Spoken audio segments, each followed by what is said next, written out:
has been stated by the Venerable Sariputta. Rejoice in the Venerable Sariputta statement on these 36 grounds. If friend, a monk teaches the Dhamma for the purpose of revulsion towards aging and death, for its fading away and cessation, he can be called a monk who is a speaker on the Dhamma. If a monk is practicing for the purpose of revulsion towards aging and death, for its fading away and cessation, he can be called a monk who is practicing in accordance with the Dhamma. If through revulsion towards aging and death, through its fading away and cessation, a monk is liberated by non-clinging, he can be called a monk who has attained Nibbana in this very life. Similarly, if friend, a monk teaches the Dhamma for the purpose of revulsion towards birth or existence of clinging, craving, feeling, contact, six sense bases, mentality and materiality, consciousness, volition, ignorance, for its fading away and cessation, he can be called a monk who is a speaker on the Dhamma. If a monk is practicing for the purpose of revulsion towards ignorance, for its fading away and cessation, he can be called a monk who is practicing in accordance with the Dhamma. If through revulsion towards ignorance, through its fading away and cessation, a monk is liberated by non-clinging, he can be called a monk who has attained Nibbana in this very life. That's the end of the sutta. So in this second part, Venerable Sariputta says that Venerable Mahakotthita said the Venerable Sariputta statement, he rejoices on 36 grounds. What is this 36 grounds? 36 reasons, according to the commentary, obtained by taking 3 cases in relation to each of the 12 terms. The first is the quality of being a speaker on the Dhamma. The second is the practice of the Dhamma. The third is the fruit of the practice of the Dhamma. So 3 times 12, because there are 12 links, so you get 36. Now here you see, it says, if a monk teaches the Dhamma for the purpose of revulsion towards aging and death, or for the purpose of revulsion towards any one of these 12 links, then he is really called a speaker of the Dhamma. So the purpose of speaking the Dhamma is to teach people to have revulsion towards these conditions that give rise to suffering. So for letting go of the worldly pleasures, letting go of the round of rebirths. And then if a monk is practicing for the purpose of revulsion towards suffering or any of the conditions giving rise to suffering, then he is called a monk who is practicing in accordance with the Dhamma. And if a person has already achieved revulsion towards suffering and all that, then he is liberated. So here, a real speaker of the Dhamma is one who teaches people to have revulsion towards suffering and all the conditions for suffering. And nowadays sometimes you get people who speak on the Dhamma and they speak a lot about worldly Dhamma. There's nothing to do with the Buddha's teachings. So that is not called a speaker of the Dhamma. The next sutta is 12.68. On one occasion, the Venerable Musila, the Venerable Savita, and the Venerable Narada, and the Venerable Ananda were living at Kosambi in Gosita's park. Then the Venerable Savita said to the Venerable Musila, "Friend Musila, apart from faith, apart from personal preference, apart from oral tradition, apart from reason, reflection, apart from acceptance of a view after pondering it, does the Venerable Musila have personal knowledge thus, with birth as condition, aging and death comes to be?" And he said, "Friend Savita, apart from faith, apart from personal preference, apart from oral tradition, apart from reason, reflection, apart from acceptance of a view after pondering it, I know this, I see this, with birth as condition, aging and death comes to be. Again he asks, friend Musila, apart from faith, apart from acceptance of a view after pondering it, does the Venerable Musila have personal knowledge thus, with existence as condition, birth, etc., etc., with ignorance as condition, volition? And he replied, friend Savita, apart from faith, etc., apart from acceptance of a view, I know this, I see this, with ignorance as condition, volition. Again, Venerable Savita asks, friend Musila, apart from faith, etc., apart from acceptance of a view, does the Venerable Musila have personal knowledge? With the cessation of birth comes cessation of aging and death, etc. With the cessation of ignorance comes cessation of volition. And he replies, friend Savita, apart from faith, etc., I know this, I see this. With the cessation of birth comes cessation of aging and death, etc. With the cessation of ignorance comes cessation of volition. Friend Musila, apart from faith, apart from personal preference, apart from oral tradition, apart from reasoned reflection, apart from acceptance of a view, after pondering it, does the Venerable Musila have personal knowledge thus? Nibbana is the cessation of existence. And he replied, friend Savita, apart from faith, apart from personal preference, apart from oral tradition, apart from reasoned reflection, apart from acceptance of a view after pondering it, I know this, I see this. Nibbana is the cessation of existence. And then Venerable Savita said, then the Venerable Musila is an Arahant, one whose asavas are destroyed.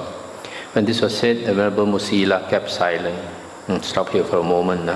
So here you see, Venerable Savita is asking a series of questions to test the Venerable Musila whether he is an Arahant.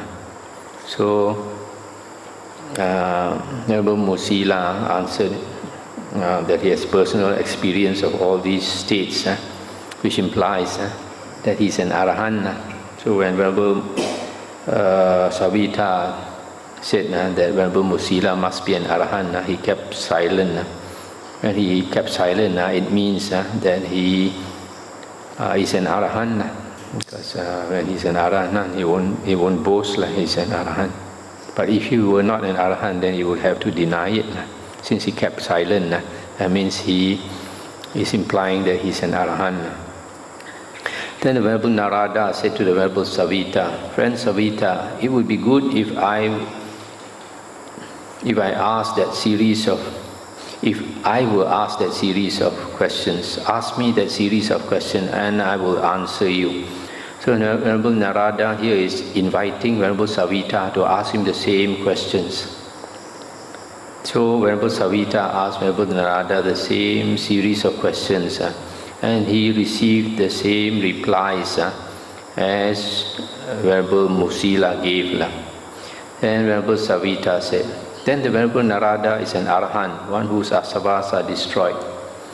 And Venerable Narada replied, friend, though I have clearly seen as it really is with correct wisdom, Nibbana is the cessation of existence. I am not an Arahant, one whose asavas are destroyed. Suppose, friend, there was a well along a desert road, but it had neither a rope nor a bucket. Then a man would come along, oppressed and afflicted by the heat, tired, parched and thirsty. He would look down into the well, and the knowledge would occur to him, there is water, but he would not be able to make bodily contact with it. So too, friend, though I have clearly seen as it really is with correct wisdom, Nibbana is the cessation of existence. I am not an Arahant, one whose asavas are destroyed.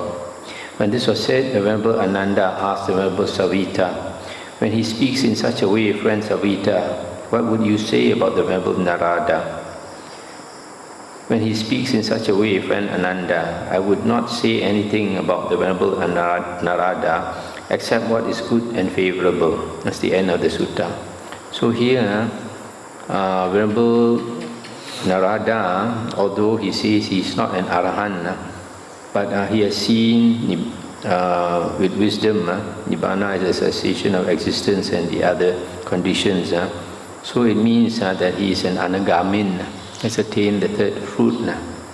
Only thing is, Just like this person, he has seen the water, but he cannot touch the water, meaning that the Arahant can see the water and can touch the water.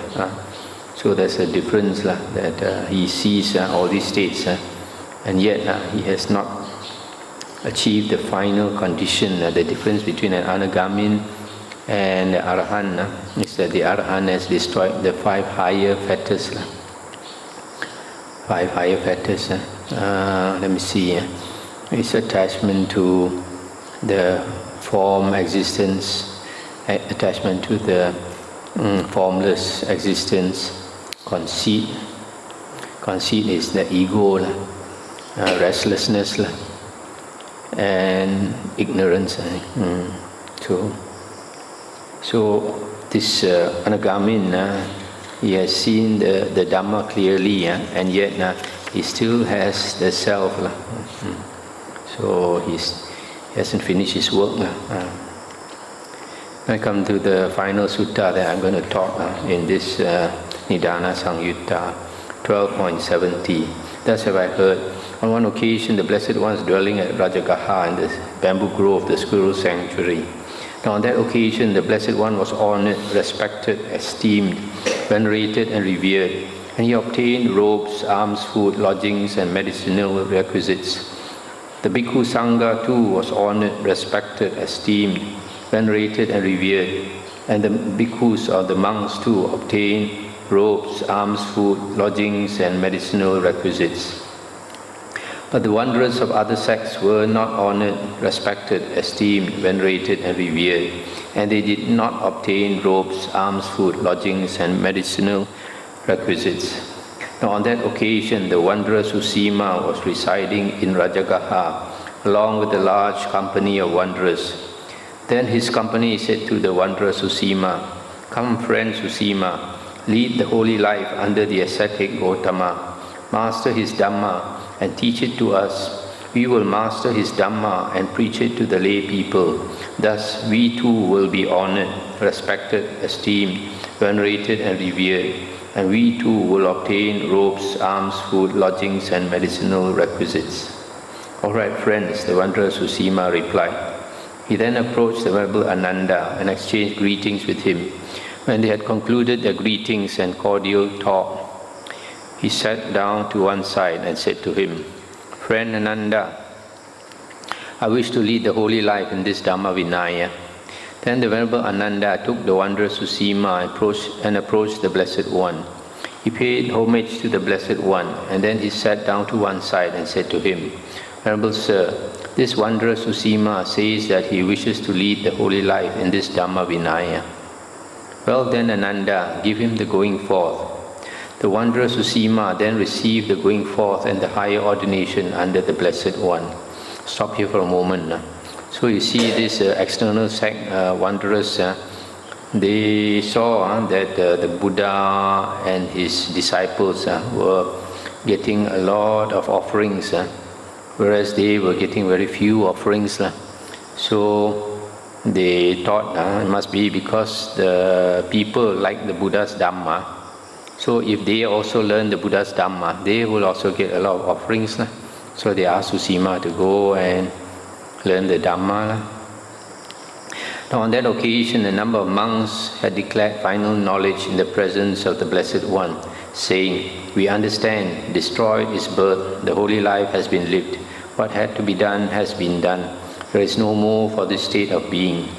The Venerable Susima heard about this, so he approached those monks, exchanged greetings with them, and then sat down to one side and said to them, "Is it true that you, Venerable Ones, have declared final knowledge in the presence of the Blessed One, saying, 'We understand, destroyed is birth, the holy life has been lived, what had to be done has been done, there is no more for this state of being?" "Yes, friend," they replied. And then he said, "Then knowing and seeing thus, do you, Venerable Ones, wield the various kinds of spiritual psychic power, such that having been one, you become many?" That means one body, you multiply into many bodies. Having been many, you become one. You appear and vanish. You go unhindered through a wall, through a rampart, through a mountain as though through space. you die.